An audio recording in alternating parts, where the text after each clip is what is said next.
Trimega Laboratories develops a range of techniques for testing substance abuse. How did you come up with this idea?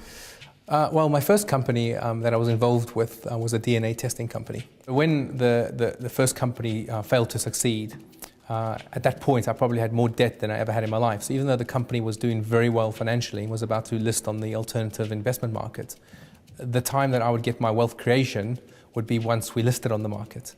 So the time it collapsed, I actually had more debt than I ever had in my whole life. I had more debt than I ever had, I can't ever imagine when I've ever had that much debt. And it was a matter of actually going into some sort of personal insolvency, or if you don't go into an insolvency, trying to get a job. And I knew that no job could ever cover the debt that I have. I knew that I did not want to go into insolvency. Even though, now what I know about business, that might have been a consideration. And So as a result, I had really no choice but to actually get up and make money to get myself out of debt. I didn't eat dinner.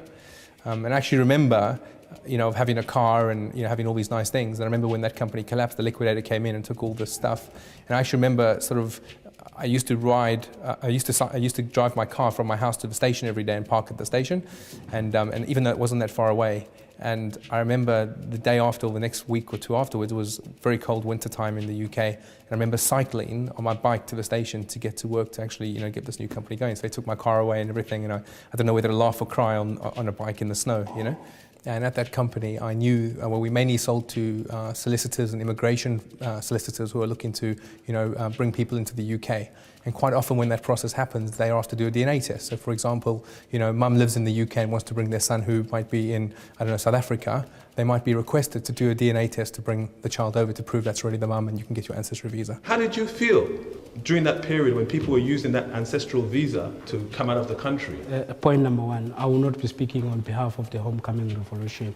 But in terms of the people who have left South Africa during the anti-apartheid struggle, I've just mentioned to you 2 minutes ago that Oliver Tambo have spent 30 years in London alone as a leader of the ANC. During that 30 years, 25 years, he was the leader of the African National Congress. Our former president, Thabo Mbeki, he has spent his years here in London. So there's quite a lot of the leaders of the ANC who've been exiled. Are you trying to tell me then today that those leaders have ancestors to do with the Europeans? Definitely not. They're all African. So working within that market, I knew that there was in the same sort of audience, there was a demand for drug and alcohol testing. And that's what really prompted me to move into that sort of space. That's when I had a vision, which was to essentially develop a brand in South Africa associated to drug and alcohol testing, which is my core business. The vision was to create a brand called Xolani.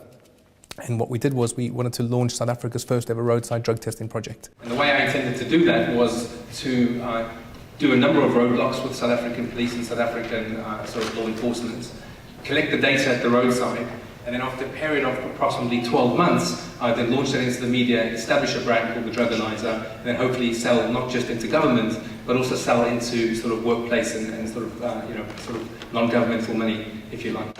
And you mentioned that you got access to venture capital funding. How did you get access to that? The funds which we had access to were funds here in the UK rather than in South Africa particularly. But in the UK, like South Africa, entrepreneurs need to start off at the first port of call, which is the bank. I'd say the bank is probably the best place to try and get money from because of their involvement in the business is not as much as a venture capitalist or a high net worth individual. But then, failing banks funding your business, then obviously you go to the next level. And here in the UK, it was actually a high net worth individual who funded the company.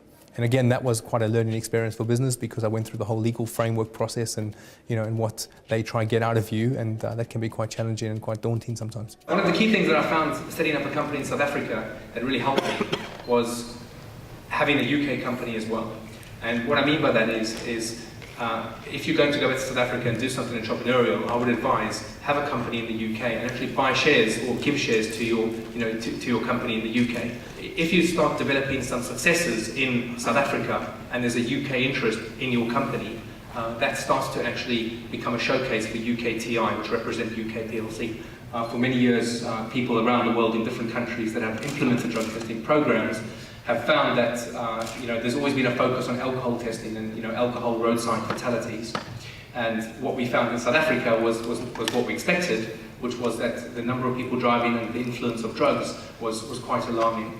And we used that as a way to create debate in the media, to start raising awareness about how serious the problem was.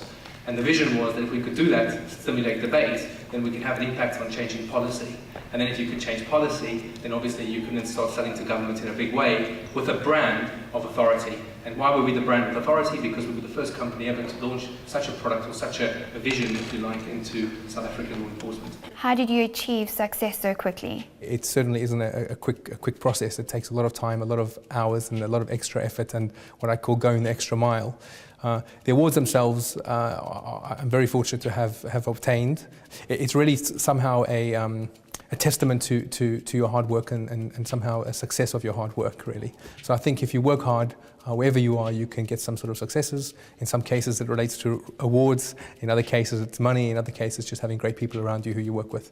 Another lesson for me was having watertight legal agreements with your partners. I went back to South Africa, found a business partner I wanted to do business with, and just being maybe a little bit naive in terms of business, but I was completely trusting, went into a joint venture agreement, didn't really go through the normal process of paying tons of money to get legal frameworks drawn up. And that ended up in a high court battle, which pleased to say we won. But, again, my lesson is just, be careful who you're going to business with, especially, if you just got to make sure that you tie this all up legally, because I think it's very important. Is there anything else that you would like to say to us today, or anything that you would like to add? Well, if you ask, I don't speak on behalf of myself, but what I know for sure is that as the African National Congress is a democratic political party, why we are recruiting, we want to make sure that people accept the ANC. We don't need to shy away from this, is that people who have left South Africa, when you begin to talk about the ANC, they don't want to accept the ANC. But we are asking them what is wrong with the ANC, then they will start to talk about APCD. Then we are saying to them, the ANC is the people political party. No one person governs the ANC. You may be aware, have seen what is happening here. The media has been hostile on our stand, coming up and asking us different questions, particularly about Comrade Molema and what is happening of our president. Then what we are saying to them, it is our president.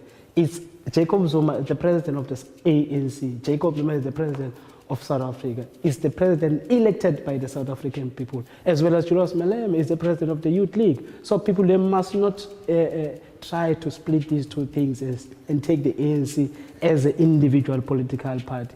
They must understand that ANC operates with unity, and the people operates the ANC, and the ANC operates with policies. So I do not know how we will say to them, because their task, media, is to ask us questions, but we will always be prepared to answer them questions. But in future references, we would like them to get their book very straightly. My next vision after launching the drug testing at the website and developing the brand, which now sells into various companies, was to then see if we could actually give everybody who goes into a sort of a BP or a garage to fill up their car, to see if we can give them a drug testing kit. In South Africa, with schooling, there's a lot of schools don't know which drug testing products to buy for the children they want to test. There's lots of different ones on the market from different countries.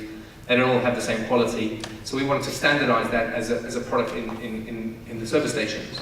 And our first route to market was to Macro. So Macro have 13 warehouses. And you can see we have a range of products in Macro now, and one of them is the Drug Eliza box, which is a drug testing kit that can be used by parents at home or in schools. I went back because I wanted to go back to the place I love. And if you're entrepreneurial, if you have a will, if you have a spirit to actually be successful, and whether that be successful through business and money or just by community and having people around you who you care about, I think you can go back with a positive attitude and you can certainly make a big difference.